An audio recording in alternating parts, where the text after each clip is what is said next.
Hello, fellow targeted individual. I discovered who the people were behind my targeting a long time ago, and I had to reach out to private investigators. I had to leave my job, I had to leave school, and I spent years investigating this topic, gang stalking. And this is what I found out. In Texas, I was being harassed in the same exact manner as other states I lived in. And this crap was coming from the local FBI field office, the Citizens Corps programs, active duty United States Army, LGBT, transgender, migrants, 8A business vendors, offices of community engagement on university campuses. These people utilized VFW veterans, and they would mob me as a group. They would use the Citizens Corps programs, the National Corporation for Community Service. They would go into neighborhoods and use sheriff association partners, block watch captains in more than one state because they're under the Citizens Corps programs. They would go to like the Parks and Recreation, Public Works, and I would be targeted where I biked, where I fish, where I walked. They would go to local gas stations, local businesses. They would use Stingray technology. I actually located these guys by utilizing an app called Eagle Security Unlimited. And when they discovered that I was able to find them, they started spoofing their location, and it made it really hard to locate these people. They can actually spoof their locations to your neighbor's house. When it's not your neighbor, it's actually a Stingray device that can spoof its location. I started getting harassed at Lake Sumter Community College, at the public library, started getting harassed in Key West, St. Augustine, Tampa, Panama City, Pensacola, Fort Walton Beach, Panama City, Austin, Texas, Albuquerque, New Mexico. It didn't matter where I moved to. I could travel to visit my uncle in Savannah, Georgia, and I would get targeted. So, what our enemies do is they conduct all these activities based on deniable plausibility. Now, I have a Facebook channel called Exposing Corruption 2024. There's a lot of links on that profile. You have to go through my profile and click where it says links, and you can see my different profiles. So I recently went to Vietnam to heal from years of trauma, and I was able to heal, but at the same time I was targeted, but my targeting was minimal. If you're a TI and you're looking to reduce your targeting like dramatically to the point where you can enjoy your life, you may want to go to a country where there's no foreign targeting opportunities. You don't want to go to a place where there's a DHS or CIA partner or NSA partner. If you call these people, they slam the phone on you. It's been reported last week by two other TIs. So they slam phones on you. DHS is not going to help you. Your FBI is slamming phones too. None of these national security partners like CIA, they're not going to respond back to your Privacy Act request. You know why? Because they utilize FEMA, and they've been utilizing FEMA Citizens Corps programs for terror-related activities like mobbing, doing this crap in our schools for years. So they put on a good play as if they're into national security. It's all a bunch of BS. And guess what they've been doing? They've been utilizing a radical feminist, LGBT.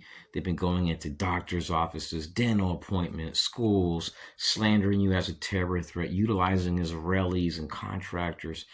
It's absolutely nuts. So if you're in this, you may want to look at countries like Venezuela, Nicaragua, Russia, maybe rural Laos. There's not too many options, and you can actually fly to Nicaragua to go to Venezuela, or you can fly to Nicaragua and go to Cuba and get a house really cheap, not even come back no more.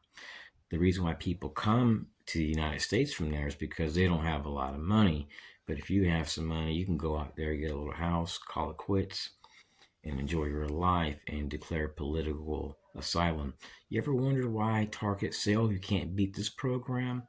Well, the reason why is because none of them have declared political asylum. And none of them have made an effort to go to countries where they communicate with the government. Like, let me give you an example. Did you know if you want to start a nonprofit in Nicaragua, you cannot start a group out there unless you have a partnership with the government. XTI is how many of them have a partnership with that government. Or Venezuela, the relationship there is strained with the U.S. Ask how many TIs are staying out there. See, people want to stay in their comfort zone. They're scared to go into areas which may be dangerous or risky. But when you have nothing to lose, you have everything to gain. Could you imagine if a few TIs got together and said, you know what, we want to experience life, liberty, and justice? Could you imagine if we got together and we decided we want to do it at least with an option to buy out in Venezuela a little 10-bedroom house or something that would cost maybe 2 million here, but over there it's 50,000?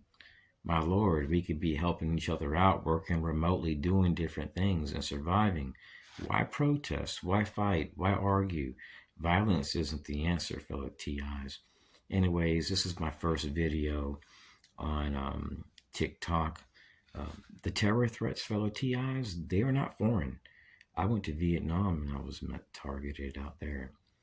The people that are behind this, they outsource this and they do the same skits for many years because they're sick, they're terroristic, they're scumbags. So when I was in Vietnam a few days ago, I chatted with a security guard. I went to my room and this guy exits his place and he walks up to me and he whistles. And then I go downstairs and I call a cab to go to this museum because every day I went to a different museum.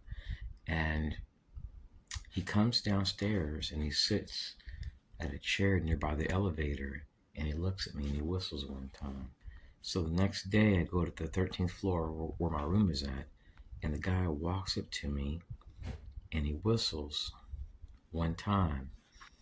Then I started noticing odd stuff where I was being followed around. And when I get back to the hotel, I would notice somebody would walk up to me, come to a complete stop, whistle one time, and then once they would pass by my shoulder, they would do an about face and walk with me inside of the hotel.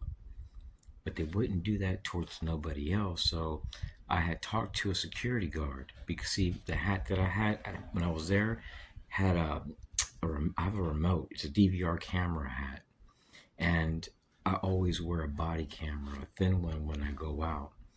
And he told me, what you're sharing is very unusual because I haven't seen anything like this. But it's definitely harassment. And it's definitely surveillance.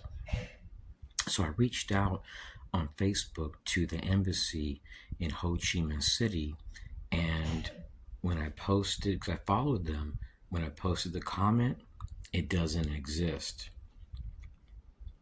So I go to different groups and check, and I find out that my comments are all pending. The administrators, though, have all told me